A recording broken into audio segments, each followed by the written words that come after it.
Hey there, I'm Collector B and welcome back to my channel. So I want to introduce you to my new setup.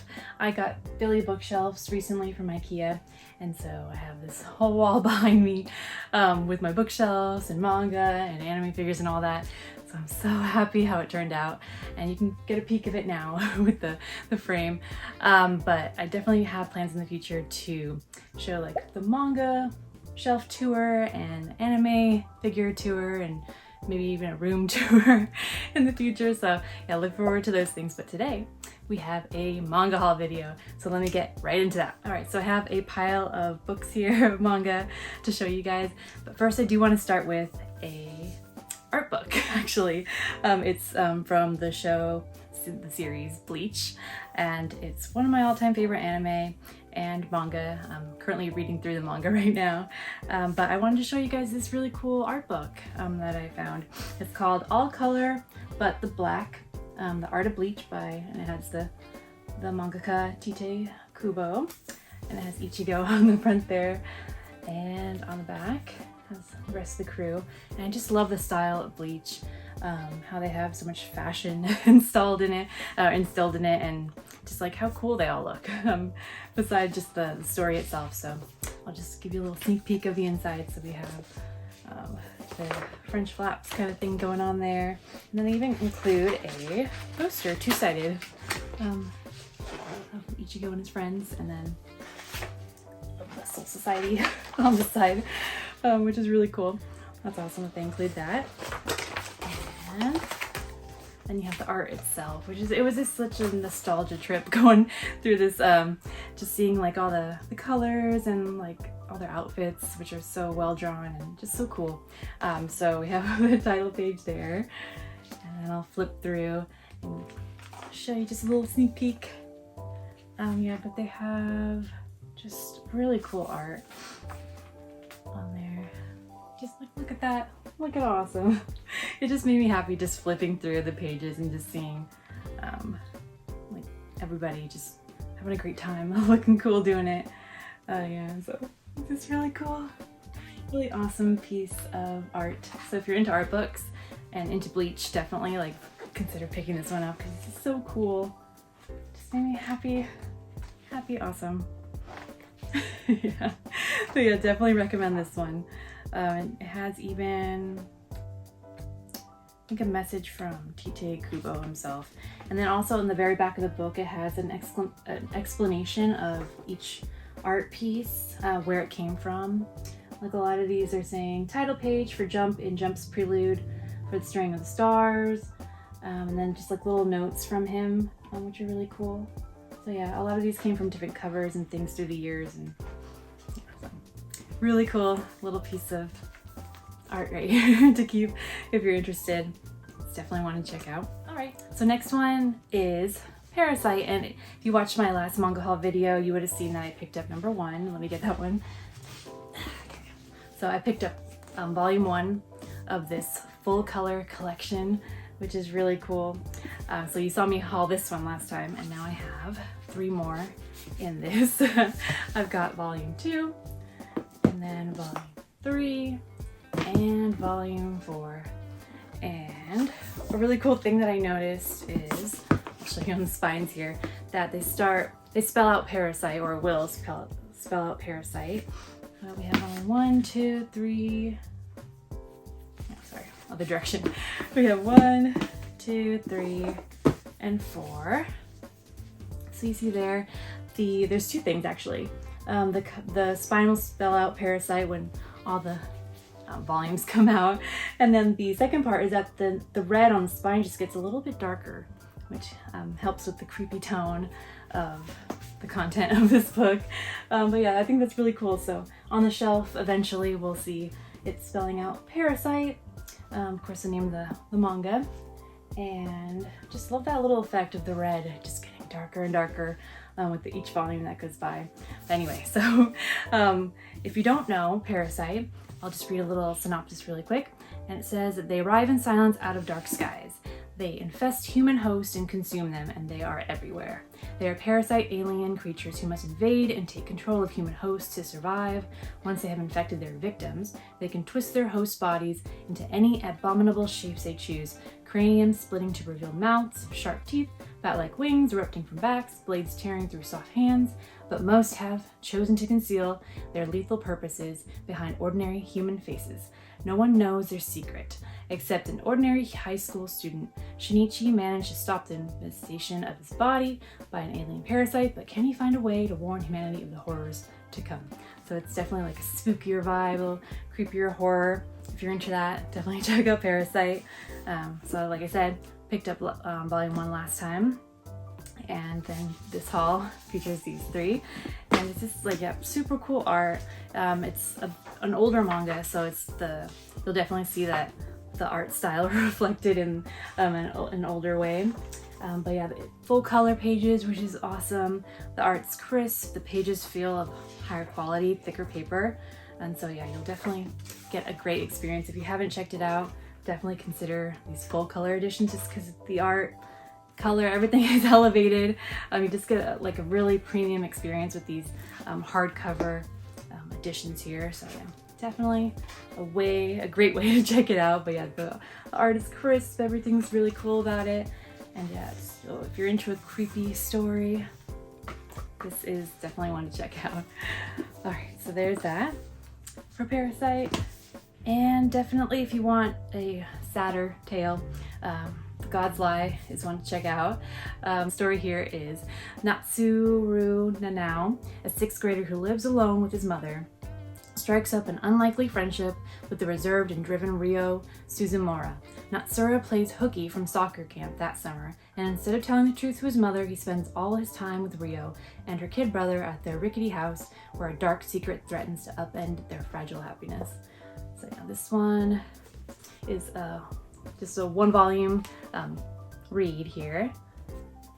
It has a nice like matte style cover, which is different usually than what you have with glossy things. So yeah, the art is definitely more soft and fragile for sure. And it looks really, really nice, this art, really beautiful.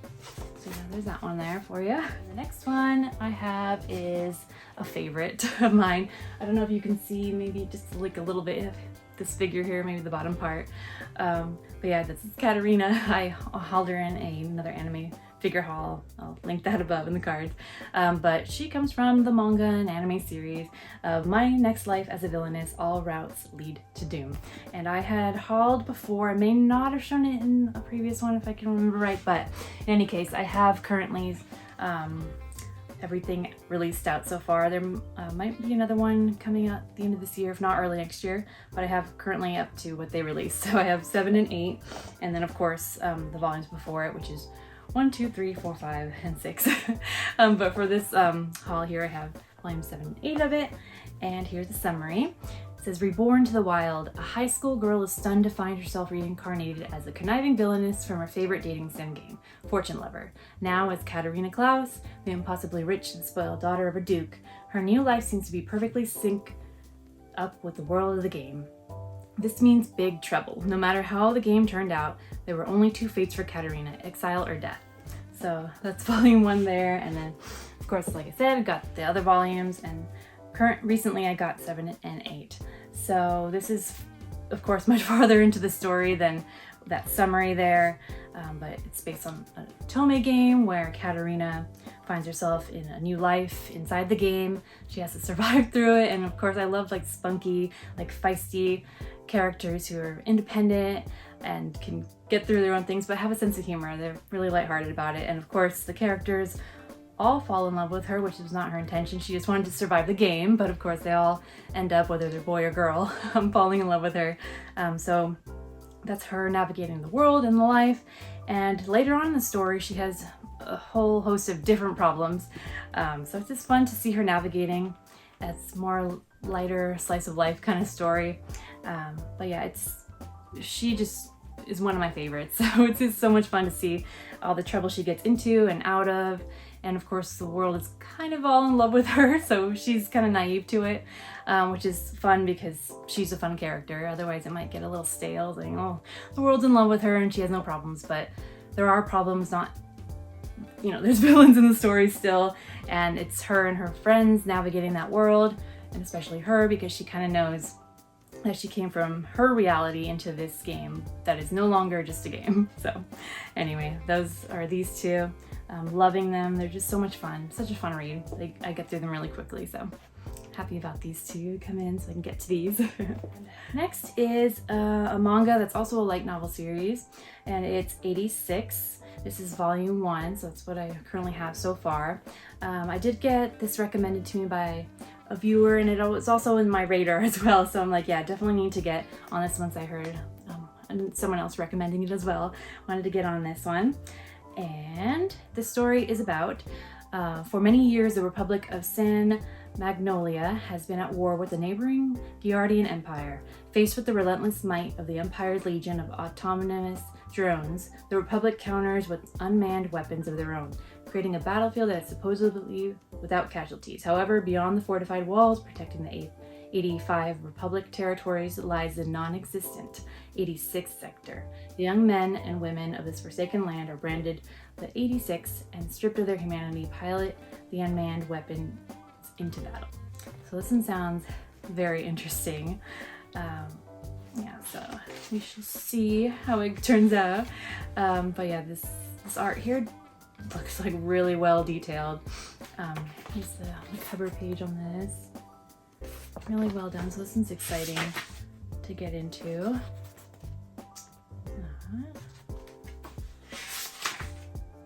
Yeah, like the blacks, like, yeah, the art is like really deep blacks and really crisp lines. It looks really cool. So that'll be exciting to read. And yeah, very cool. So yeah, that is 86. Next, in the last haul, you would have seen me get a good chunk of Nana, the volumes, and here I am completing the rest of it. So yay on this one, getting the rest of the volumes. This are volumes out of order of 8, 16, 12, 11, 18, 14, 10, and 17. Yay for this one. Yeah, this one's an older manga that was recently reprinted in the last year or so, so definitely the time now to get this if you haven't already, if it's interesting to you. So yeah, here is the summary from the first volume. It is Nana Komatsu is a young woman who's endured an unending string of boyfriend problems. Moving to Tokyo, she's hoping to take control of her life and put all those messy misadventures behind her. She's looking for love, and she's hoping to find it in the big city. Nana Osaki, on the other hand, is cool, confident, and focused. She swaggers into town and proceeds to kick down the doors to Tokyo's underground punk scene. She's got a dream and won't give up until she becomes Japan's #1 rock and roll superstar. This is the story of two 20-year-old women who share the same name. Even though they come from completely different backgrounds, they somehow meet and become best friends. The world of Nana is a world exploding with sex, music, fashion, gossip, and all-night parties. So that is a summary from volume 1. I know that the story was not complete. It's either on hiatus or who knows, right? But so far they had released these volumes. And I believe, yeah, it goes up to, looking down here where I have the rest of the volumes, it goes up to 21. So that is currently what is out that you're available to purchase, at least in English. But yeah, so the story, if you want to have it and own it for yourself, yeah, it's time to do that because they are re-released and they are out, and I currently own the volumes now. Yay. So here's 8. And 10. 11 and 12 and 14, 16, 17, and 18. All right, next we have the Apothecary Diaries. So I have volumes 1 and 2 that I purchased, and this one is volume 1, and here's volume 2. Yeah, really interesting and pretty covers on this. The story says the great detective of the inner palace is born. Mao Mao, a young woman trained in the art of herbal medicine, is forced to work as a lowly servant in the inner palace. Though she yearns for life outside its perfumed halls, she isn't long for a life of drudgery. Using her wits to break a curse afflicting the imperial heirs, Mao attracts the attentions of the beautiful Jinshi and is promoted to attendant food taster. But Jinshi has other plans for the erstwhile apothecary, and soon Mao is back to brewing potions and solving mysteries. So this one attracted me to it because it sounds like it has a spunky character, which I love. I love people who take action for themselves. And it sounds like she is very intelligent and smart, and this guy I'm taking is probably Jinshi, and he notices her smarts and is probably looking for a detective, it sounds like. So it sounds really cool that she goes from apothecary to maybe taster for poisons and things, but yeah, very it sounds really cool. So I'm going to dive into these two, and hopefully it'll be a great time. Yeah, so that is the Apothecary Diaries. Next up, we have Horimiya, the final volume, 16 on here, and I'm really excited for this one. It has final on the cover there. I have the rest of the volumes. I may not have mentioned that because it might have been prior to when I started my channel. But yeah, I have volume 1 and the rest of them up for the complete set here. But if you don't know Horimiya, it says it's a manga and anime. So maybe if you haven't heard of the manga itself, maybe you've seen the anime. But it is Hori-san and Miyamura. So we have Hori-san, which is the female lead, and Miyamura, which is the male lead, and it says a sweet, awe-inspiring tale of school life begins. At school, Kyoko Hori is known for being smart, attractive, and popular. On the other hand, her classmate, the boring, gloomy Izumi Miyamura, tends to get painted as a loser fanboy. But when a liberally pierced and tattooed, not to mention downright gorgeous, Miyamura appears unexpectedly on the doorstep of secretly plain Jane homebody Hori, these two similar teenagers discover that there are multiple sides to every story and person. So yeah, so these guys live a, different life at school, and then at home they're totally different. Their secrets are revealed to each other, and there's romance, and I believe there's even romance with the friends, which is nice to see. So you don't just get one story of a couple, you get multiple stories from each couple interspersed through it, which is really cool. So very happy to own the final volume of this and have the complete set on my shelves. But yeah, very beautiful art on here. I don't know if this will be any spoiler, but here's just a little sneak peek of 16. Hopefully there's nothing spoilery on there. Yeah, very nice romance tale here. The art is really nice on this, which is good to see. Yeah, so there's that. Horimiya. So yeah, picked up volume 16. Yay. Next, if you saw my manga haul or actually manga shopping video where I took you guys to my local Target just to see what manga they have there and to see prices and everything. If you saw that video, you would have seen me pick up Toilet Bound Hanaka-kun. So I'm just going to show you again, just in case, volume 1 and volume 2 here, joining the haul. But yeah, so Toilet Bound Hanaka-kun has really fun, vibrant colors on these covers. The art is spectacular. I was raving about it for good reason because it's true. But if you don't know about Toilet Bound Hanaka-kun, here's a summary. It says, at Kamome Academy, rumors abound about the school's 7 mysteries, one of which is Hanako-san, said to occupy the 3rd stall of the 3rd floor of the girls' bathroom in the old school building. Hanako-san grants any wish when summoned. Nene Yashiro, an occult-loving high school girl who dreams of romance, ventures into this haunted bathroom, but Hanako-san she meets is nothing like she imagined. Kamome Academy's Hanako-san is a boy. So yeah, again, very vibrant art. Yeah, it's just so well done, so intricately done. So yeah, here's the inside cover and the color page. Art.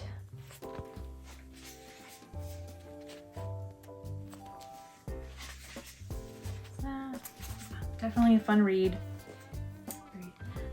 Well, we're going with October, which is when I'm filming this for spooky season, for Halloween, so definitely a great series to pick up. And next up we have Kimi Ni Todoke, some more volumes for the set. Last time I had hauled the first volume for Kimi Ni Todoke. So here's volume 1 from last time. And this time I have picked up volumes, let me get these adjusted right, 2, 3, 5, 6, 7, 8, 11, 12, 13, and 14. So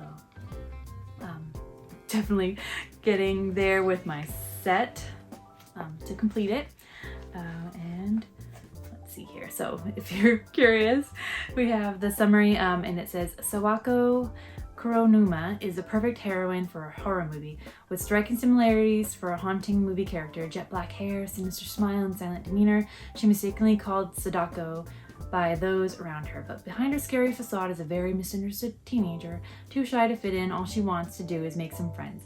But when the most popular boy in class befriends her, she's sure to make more than just that. She's about to make some enemies too. So it is another romance.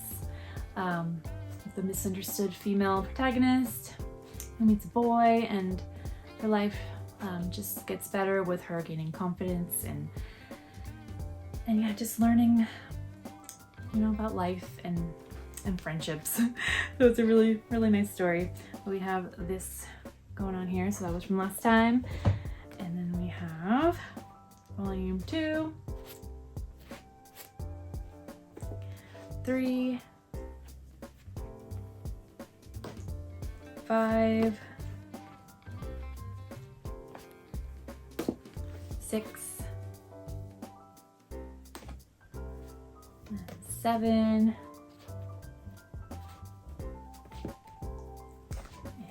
8, 11,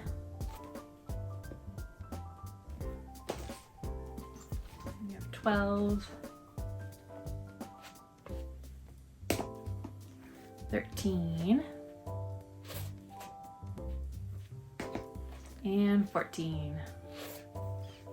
So yeah, there is that, these beauties here for more of the set of Kimi Ni Todoke. This next one I had owned years and years ago, and for whatever reason I was probably cleaning out things at the time and just got rid of these, but I wanted to get these back, or at least new sets of them, because I really enjoy the mangaka, who is Kiyosuke Motomi. Yeah, Kiyosuke Motomi. Enjoy a lot of her other works in her series, so I just wanted to have these on the shelf. I remember the stories being all right. It's another romance, and the title and covers probably give off a weird vibe because it's called Beastmaster, and you see chains on this one.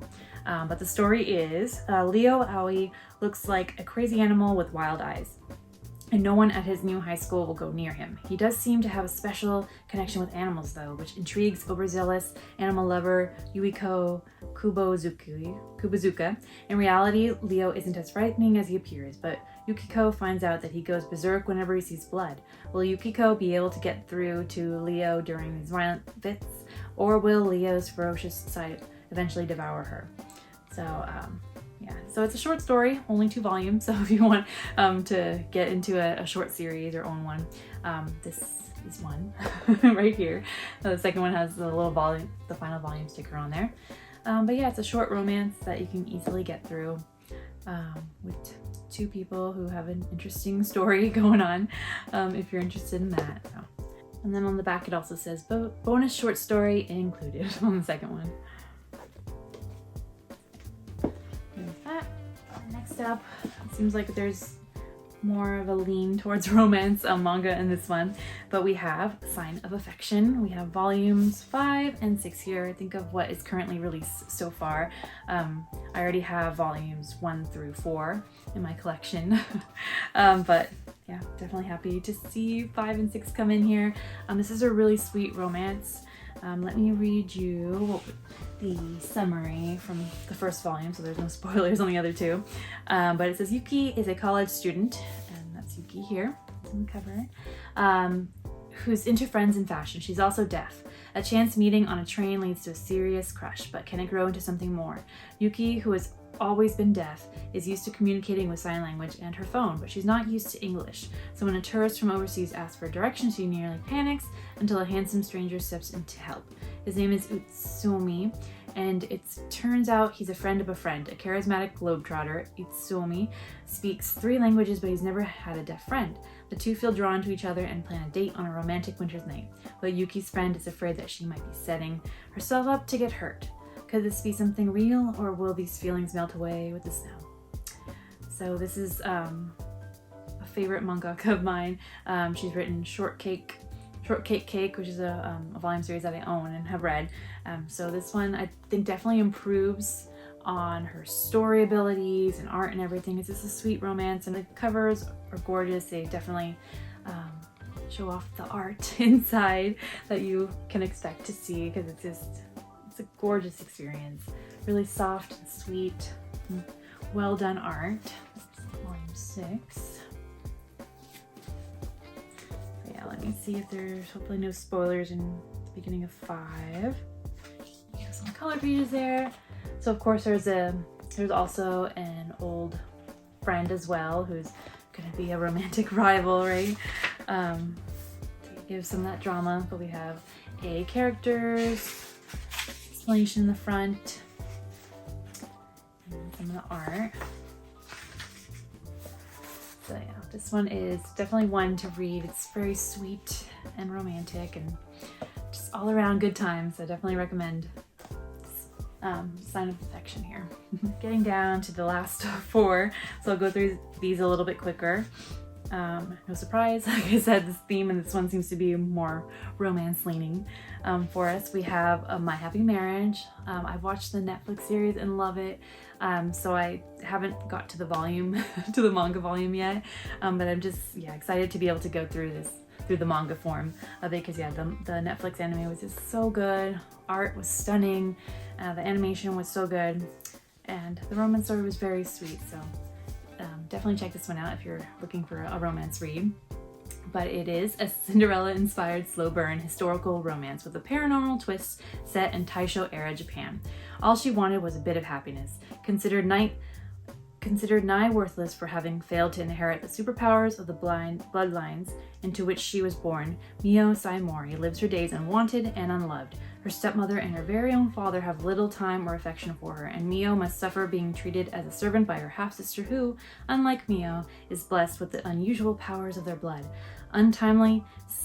Ultimately seen as nothing more than a nuisance and a drain of her family wealth, Mio is packed off to the Kudo house as a bridal candidate for its heir, Kyoka Kudo. Whispers abound about the Kudo clan, the most powerful in all the land, but will the allegedly cold and cruel house into which Mio aims to marry prove much warmer than the family she left behind? So like the summary said, it's a Cinderella-inspired tale, but it's definitely a lot bleaker than, like, say, the Disney version of Cinderella. Even her own father doesn't care much about her because he sees her as worthless, because she doesn't seem to have the power that they seek, like the mystical magical powers that all the big families seem to have. So she doesn't appear to have that. Therefore, to him and the stepmother and the stepsister, she's worthless because she doesn't have anything that was expected of her.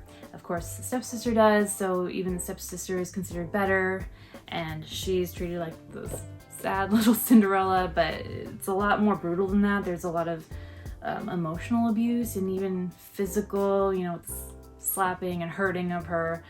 So it's definitely a darker tale, but there's still a lot of lighter moments because, like as the summary says, she is then sent off to the Kudo clan. He's the head of it, and because of the stories and rumors and things, he's seen as cold and heartless, and they think that she won't be able to last in his household and that he'll discard her as well.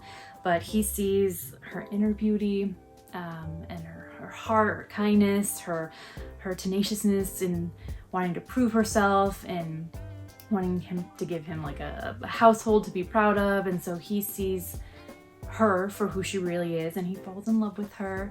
And so drama and powers ensue with, you know, families trying to take over each other. So yeah, there's a lot more than meets the eye with this story. It could just be seen as just like a Cinderella thing and that's it, but there's a lot more. There's battles, powers, magic, so all that rolled into this, which is highly recommended if you want to check this one out. Definitely do. All right, next one is volume 1 of Tsubaki-chou Lonely Planet. So this one was intriguing to me just because there is a bit of age gap, which is always a little iffy. But this synopsis kind of intrigued me a little bit just to see how they would work it. So the synopsis is: stuck with her father's debt and forcibly evicted from her home, high schooler Fumi Ono needs a job and fast. So when she's offered the position of a live-in housekeeper for the illustrious history novelist Akatsuki Kibikono, she jumps at the chance. After all, free room and board on top of working for a presumably kind and elderly gentleman sounds almost too good to be true, but who the heck is this rude, irritable young man collapsed in the entryway of the house? So yeah, looks like she's the main protagonist and this is the young man in question. But yeah, it seems at least that she is a student. I'm not sure how much older he is, so I don't know, I heard good things about this one, that it was a well-done romance, so that definitely intrigued me and I wanted to see exactly how the story plays out, if it is worth reading. So there's that. The cover, spine, and the back.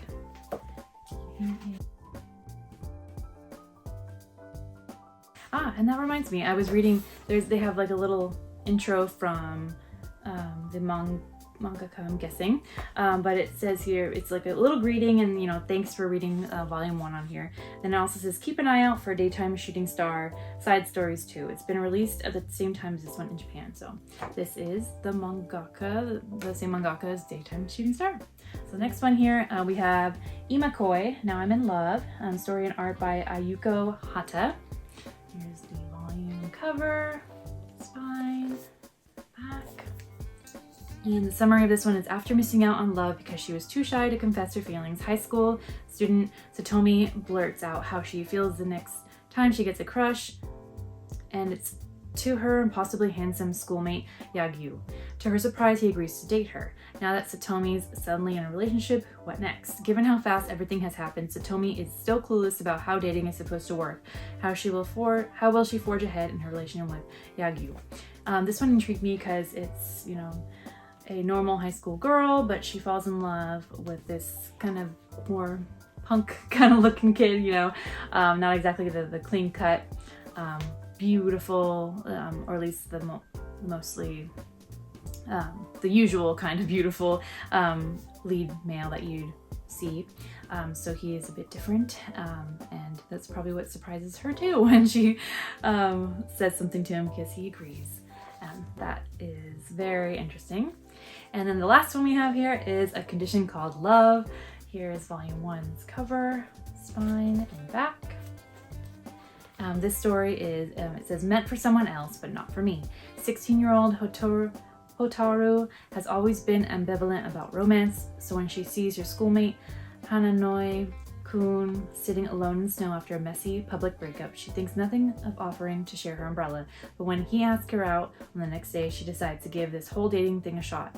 Will Hanako-kun win her heart, or will his efforts only prove to Hotaru that love isn't worth it after all? So this one's slightly different from the last one. This girl doesn't really have any interest in romance or love. but this guy is very interested in her, and so we see their relationship kind of bloom from there, about her opening up and him, you know, really wanting to be with her. So that sounds really sweet. This one's by the publisher Kodansha. There's that. Okay, so there you have it. That was my haul for today. It was a little bit of everything, mostly romance leaning on this one. But yeah, did you see anything that you liked from this haul that you have or that you were interested in? If you have recommendations for things that you think I might like based on what you've seen here, definitely let me know. I always look forward to seeing your comments.